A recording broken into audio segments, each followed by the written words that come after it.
Hello! How's everybody doing? It's Erica, and I am here today to do my Fan Art Friday video. And for my Fan Art Friday video today, I am going to be doing a picture of Hekate, the goddess of the Crossroads.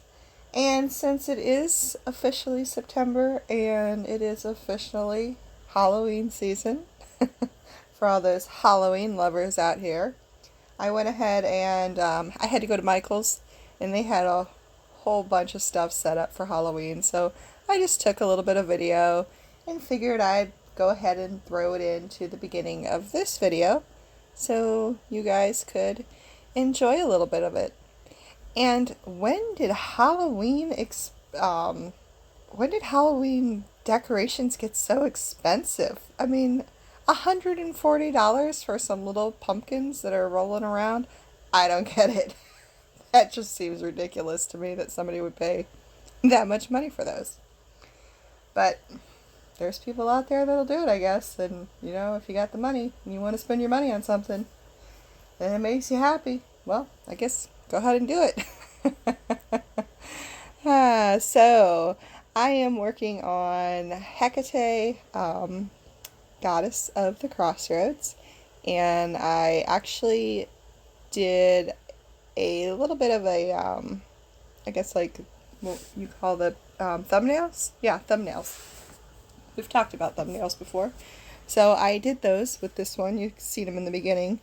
And the reason I went ahead and did that is because this piece is actually a commission piece, and I want to thank Sabrina for letting me be the person to do this piece for her. I really had a lot of fun doing this one. I love snakes and I love this style art, so it was a lot of fun for me to do. And I went ahead and I did the thumbnails first, just so that she could kind of have an idea of what I was going to do with the picture. That way we kind of could see where it was going together. So once everything is all set up to pretty much what I'm going to do, then I start transferring the picture over to the piece of paper that I'm actually going to do the art on. And so I start by drawing everything out, and I use a Bic Clickmate number 2 0.7 mechanical pencil. I have two of them, a purple and a green one, because if you've watched any of my other videos, you know that purple and green are two of my favorite colors together. They're my favorite color together, purple and green. So usually if anything comes in a package and it's got purple and green in it, I'll probably buy that. So I ended up with these two mechanical pencils that are purple and green, and I've had them for probably 10 years. I've had them a long time. They last fine. I don't use the erasers on them anymore because those have been long gone. But I just buy new lead for them, and I haven't really had to. Sorry, I got distracted by something shiny. So I just buy new lead for it whenever I need to replace the lead. And it lasts a long time. You can buy one of those little things in the store that comes with like a ton of lead. They last a long time. So yeah, that's what I use. And then I use the Copic multiliner pens to do the outline over the pencil. And I was watching a video, and somebody was talking about if you let the pen dry overnight, like for a few hours, and let it really set, that you don't have to worry about losing that black outline. But I don't really worry about that too much because I go back and do different size outlining anyway after I've done some coloring. So it doesn't really apply to me too much. It just gives me somewhere to start with, so I can get rid of all that pencil and know what I'm going to do from that point. And in this piece, I do use a mix of watercolor and markers. I'm trying to use more watercolor than marker, but this was back before I wasn't really that comfortable with the watercolor, so it's kind of like a mix between the two. I use some watercolor, but I use certain things I do with marker just because I'm more comfortable using the marker. So there's a mix between the two in this piece.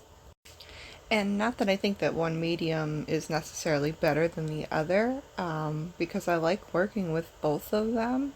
I just want to try to give more attention to watercolor only because it seems like it would probably last longer.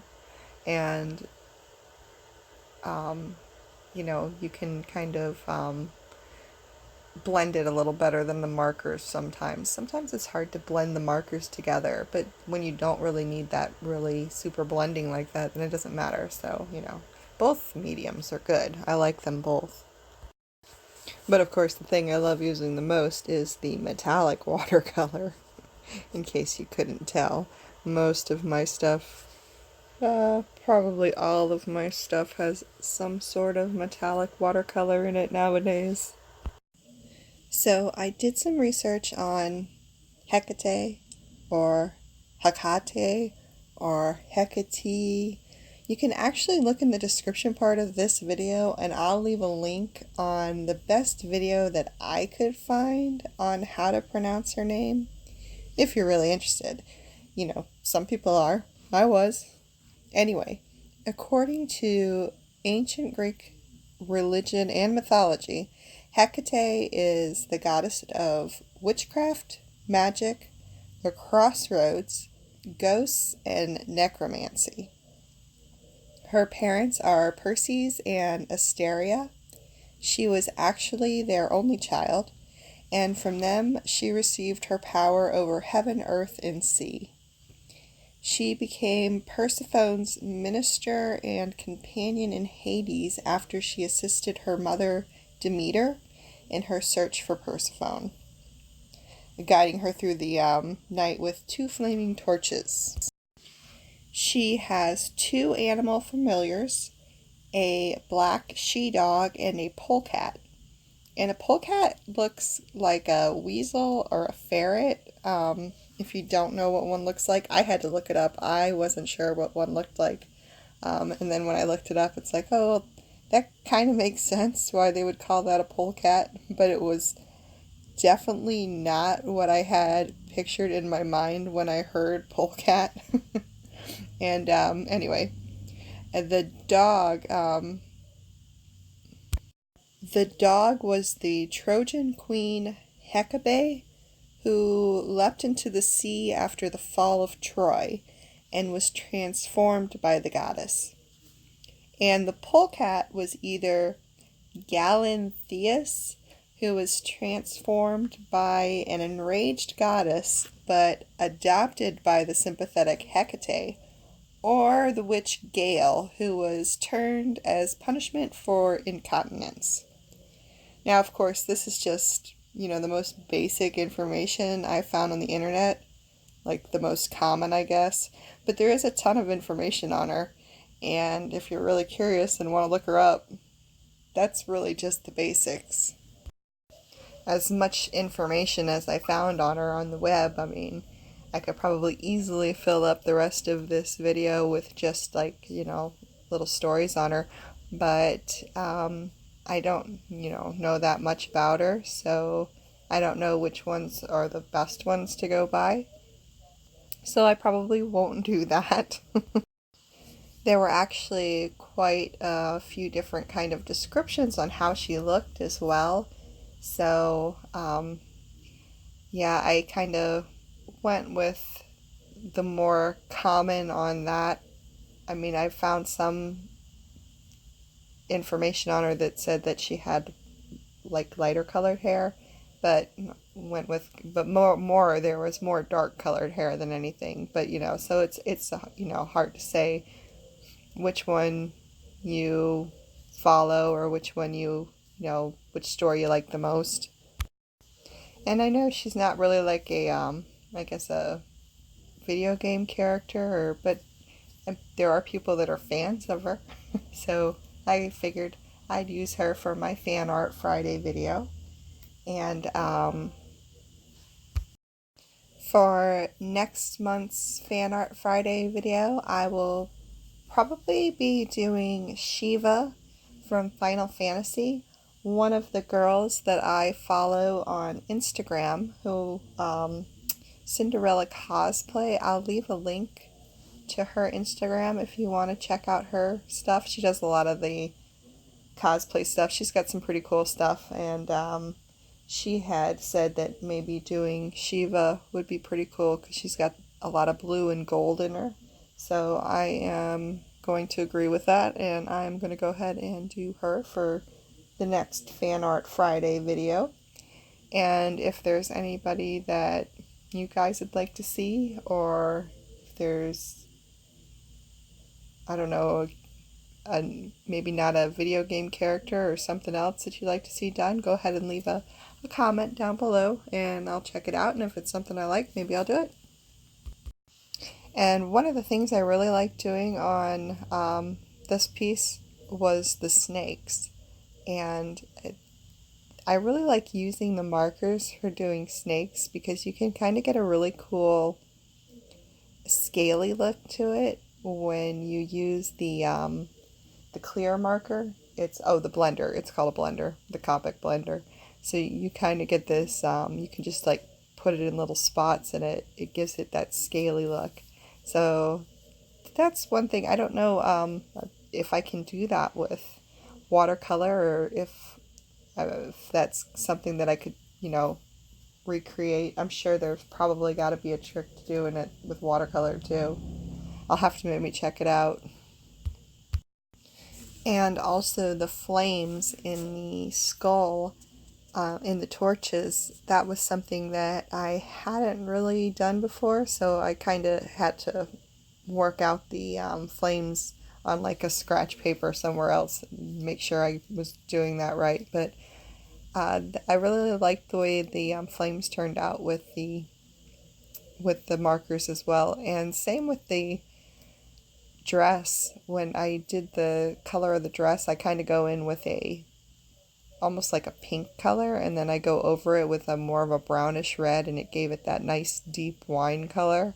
So yeah, I mean, I like using the watercolor, but there are some things that I find that are easier to do, more controllable, I guess, with marker. But maybe that'll change eventually the more I use it. I'm not sure. We'll see how it goes. But I am liking the watercolor while doing the crystal stuff. That's really kind of nifty. I like the way that looks, the way it turns out.